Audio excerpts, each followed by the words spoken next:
এটি একটি অনুপ্রেরণামূলক ভিডিও, দয়া করে কেউ বাজে কমেন্ট করবেন না। তো চলো বন্ধুরা, ভিডিওটি শুরু করা যাক।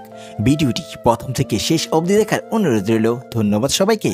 সম্মান যদি করতেই হয় তবে গুণ দেখে করো, ধন সম্পত্তি দেখে নয়। বিশ্বাস যদি রাখতে হয় তাহলে নিজের উপর রাখো, অন্যের উপর নয়।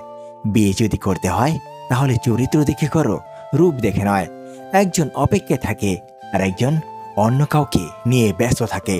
মানুষ যখন প্রেমে পড়ে তখন সে 1000 বছর বাঁচতে চায়, আর যখন সে ব্যর্থ হয় তখন সে মৃত্যু কামনা করে। এটাই হলো ভালোবাসার পরিণতি।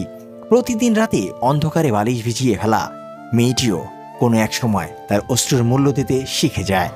ফিরে যেতে হবে জেনেও যখন পৃথিবীতে আসা, তখন হাসি মুখে জয় করে নাও সকলের ভালোবাসা। যিনি আপনাকে সৃষ্টি করেছেন একমাত্র তিনি সবচেয়ে ভালো বোঝেন আপনাকে। সম্মান জিনিসটা পুরো নিউটনের তৃতীয় সূত্রের মতো, কাউকে দিলে অবশ্যই ব্যাক পাবেন। যাকে আপনি মন দিয়ে ভ্যার মতো ভালোবাসেন তাকে নিয়েই চিন্তা করবেন। একদিন সেই বলবে, আমি কি বলেছিলাম আমার জন্য এগুলো করতে? আত্মহত্যা কার জন্য করবেন? গার্লফ্রেন্ড বয়ফ্রেন্ডের জন্য? আপনি মরে গেলে তো সেও অন্য কারোর সাথে প্রেম করবে। স্বামী বা স্ত্রীর জন্য? সে তো আপনি মারা গেলে অন্য কোথাও বিয়ে করে সংসার করবে। টাকা পয়সার জন্য? জীবনে বেঁচে থাকলে অনেক টাকা পয়সা কামাবেন, সুতরাং আত্মহত্যা কোনো সমস্যার সমাধান হতে পারে না। বিজ্ঞান সব আবিষ্কার করতে পারলেও বেইমান চেনার যন্ত্র এখনো আবিষ্কার করতে পারেনি।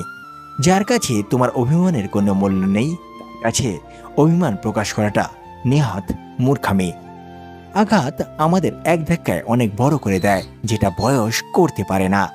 মনের মধ্যে অশান্তি থাকলে দুনিয়ার সবকিছুই বিরক্তিকর বলে মনে হয়। পথটা যখন একাই চলতে হবে তখন পেছনে কে কি বলল সেটা শুনে লাভ নেই। জন্ম মৃত্যু বিয়ে এই 3টা সময় মানুষকে যেভাবে মূল্য দেওয়া হয়, তেমনি যদি জীবনের অন্য সময়গুলোতেও মানুষকে ঠিক একইভাবে মূল্য দেওয়া হতো তাহলে হয়তো কিছু মানুষ আত্মহত্যার পথ বেছে নিত না।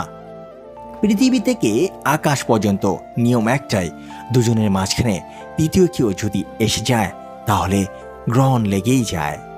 বানান ভুল হলে যেমন শব্দের মানে উল্টে যায়, তেমনি জীবনে কিছু ভুল হলে গোটা জীবনটাই পাল্টে যেতে পারে। অতিরিক্ত আঘাত পেলে মানুষ শুধু হাসতেই নয়, অনেক সময় কাঁদতেও ভুলে যায়। মাঝে মাঝে আমাদের মন খারাপের পেছনে এত বেশি কারণ থাকে যে মানুষ নিজেও বুঝতে পারে না কোন কারণে সে এত বেশি কষ্ট পাচ্ছে। যারা মিথ্যে বলে তারা আগুন ছুঁয়ে মিথ্যা বলে, মাটি ছুঁয়েও মিথ্যা বলে, হাসতে হাসতে, কাঁদতে কাঁদতে। এমনকি এরা মানুষ হয়ে মানুষ ছুঁয়েও মিথ্যা বলতে পারে। তাই মিথ্যাবাদী কখনো বন্ধু হতে পারে না। মারা গেলে অশ্রু ঝরানো লোক অনেক পাওয়া যায়, কিন্তু বেঁচে থাকতে কষ্টের দিনে পাশে দাঁড়ানোর মতো মানুষ পাওয়া সত্যিই ভাগ্যের ব্যাপার। যদি আপনি নিজেকে চিনতে না পারেন বা নিজেকে বুঝতে না পারেন তাহলে মনে রাখবেন আপনি প্রকৃতির নিয়মে বেঁচে আছেন, কিন্তু সত্যিকার অর্থে আপনি একজন জীবন্ত লাশ। আপনি যদি আপনার জীবনকে খুশি রাখতে চান তাহলে সবার আগে নিজেকে গুরুত্ব দেন। পৃথিবীর মানুষগুলো কে কি করছে, কে কি ভাবছে সেগুলো কখনো ভাবতে যাবেন না। তা না হলে আপনি এই পৃথিবীর ভিতে নিজেকে হারিয়ে ফেলবেন। এরকম ভিডিও পেতে আমাদের পাশেই থাকুন। ধন্যবাদ সবাইকে। আবার দেখা হবে আমাদের পরবর্তী ভিডিওতে। সে পর্যন্ত ভালো থাকবেন, সুস্থ থাকবেন।